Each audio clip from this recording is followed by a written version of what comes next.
Welcome to the Bash Shell scripting guide. In this video, we will look at some of the concepts of operating system.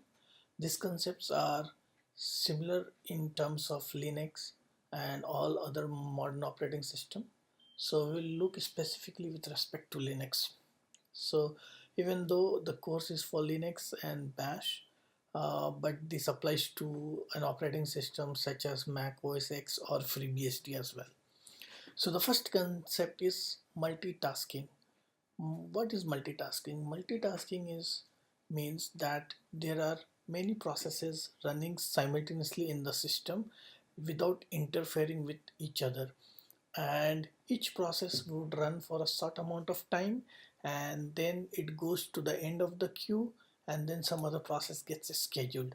So this happens so frequently that it gives the notion that all of the processes are running in parallel, but in fact what's happening behind is at a time only certain instruction sets. In fact, on one processor core only one instructions can run at a time.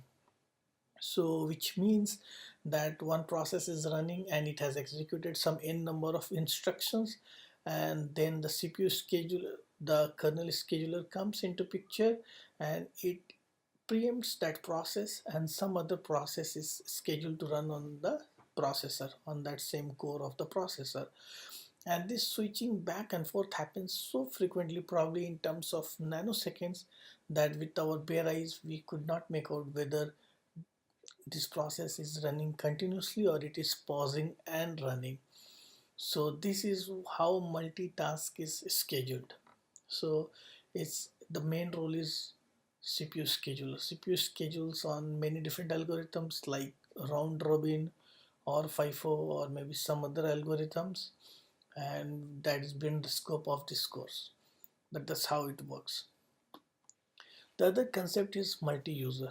What it means is that multiple users can log into the system simultaneously and they can run same kind of commands without interfering with each other again in the same way. So let's suppose one user Tom has logged in through Telnet and the other user John has logged in through SSH, and they are both running ls command into the top level slash root folder. They both can see simultaneously same file, but they have different context. Each user, when they run a program, a separate executable gets spawned and it is in his context. It runs in the context of that particular user ID. So that way the operating system can minimize the clash between different users. In fact, there is no clash between different users, and each user will have a different set of disk quota, how much disk you can use. One user cannot monopolize or maybe use like 1 terabyte or entire disk space, so we can also give disk quota. By default disk quota is not enabled, but if needed we can put disk quota for each user. The last concept is multiple cores. What is multiple cores? It means that all the modern processors, they have more than one core. Even though they have physical one socket, they can have multiple cores or hyperthread. So there might be one socket and then four hypercores, which we call it as quad core. And same thing with respect to 8 cores or 4 cores or core 2 duo like 2 cores. So when there are multiple cores, then multiple cores can run some of the instructions in parallel.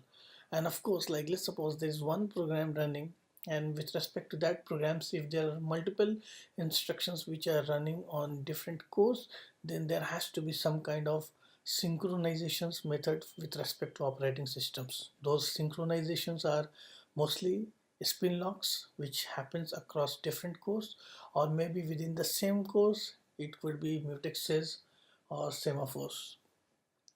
So that way we can utilize multiple cores also by using spin locks in the operating system in the kernel, so that multiple cores are running the instructions in parallel. Note, spin locks is a kernel data structures, and those who are working with kernel or kernel programming or maybe in C, they need to understand that fully. I have told spin locks just for the purpose of giving some introduction and know-how, but spin locks is not a part of bash or shell programming. Thank you for watching my video.